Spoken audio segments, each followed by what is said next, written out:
Nasution. Ia adalah tokoh yang telah berjuang melawan korupsi di Indonesia. Ia lahir pada tanggal 9 Mei 1939 di Sibolga, Sumatera Utara. Beliau adalah lulusan Fakultas Hukum Universitas Indonesia dan meraih gelar doktor dalam bidang hukum dari University of Leiden di Belanda. Sebagai pendiri Lembaga Studi dan Advokasi Masyarakat atau dikenal sebagai LSI, beliau telah lama berperan dalam gerakan anti korupsi di Indonesia. Ia telah aktif sebagai advokat dan pengacara dalam kasus-kasus korupsi yang terkenal di Indonesia. Selain itu, beliau sering memberikan pemahaman hukum dan melakukan advokasi terhadap perlindungan hukum bagi para whistleblower yang melaporkan kasus korupsi. Adnan Buyung Nasution adalah sosok yang patut dicontoh karena keberaniannya dalam melawan kasus korupsi dan memperjuangkan keadilan. Ketajaman analisis dan pemahaman hukum yang dimiliki beliau menjadi contoh dalam memperjuangkan kasus korupsi. Selain itu, perjuangannya dalam melindungi whistleblower juga penting dalam upaya memberantas kasus korupsi dengan melibatkan semua pihak yang memiliki informasi penting tentang kasus korupsi.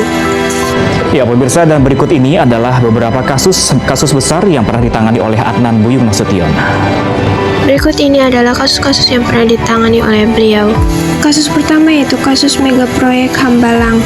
Adnan Buyung Nasution ditunjuk sebagai pengacara mantan Ketua Partai Demokrat Anas Urbaningrum terkait kasus mega proyek Hambalang. Anas dituduh menerima uang sebesar 2,21 miliar dari PT Adikarya terkait proyek Hambalang. Kemudian ada kasus yang kedua yaitu kasus mafia pajak. Dalam kasus tersebut, Gayus Tambunan dituduh memiliki rekening gendut sebesar 28 miliar dan 74,5 miliar. Pada tanggal 7 Februari 2011, Adnan mengundurkan diri dari kasus Gayus karena menangkap Gayus tidak memiliki misi yang sama, yakni membongkar mafia pajak. Selanjutnya yang ketiga ada kasus korupsi pengadaan alat kesehatan. Adnan membela Khairi Wardana alias Wawan, adik Gubernur Banten Atut Khosyah yang menjadi tersangka kasus korupsi pengadaan alat kesehatan Banten. Wawan dituduh menerima aliran dana dari pengadaan alat kesehatan senilai 23,5 miliar. Selanjutnya yang keempat ada kasus sengketa Pilpres tahun 2014. Dalam kasus ini Adnan Buyung Nasution maju sebagai pengacara KPU melawan tim pemenangan Prabowo Hatta. Tim Prabowo Hatta menganggap adanya beberapa kecurangan dalam pemilihan presiden 2014, seperti adanya surat suara fiktif dan mobilisasi massa untuk memilih calon tertentu. Adnan Buyung Nasution meninggal dunia pada tanggal 23 September 2015 di Rumah Sakit Pondok Indah pada pukul 10.15 waktu Indonesia Barat karena gagal ginjal dan gangguan jantung. Sebelum menghembuskan nafas terakhir, pengacara senior Adnan Buyung Nasution berpesan agar lembaga bantuan hukum terus memberikan pendampingan kepada warga miskin yang tertindas. Ya, pesan tersebut dititipkan kepada pengacara Todung Mulya Lubis saat menjenguk Adnan Buyung di rumah sakit pada 20 September yang lalu.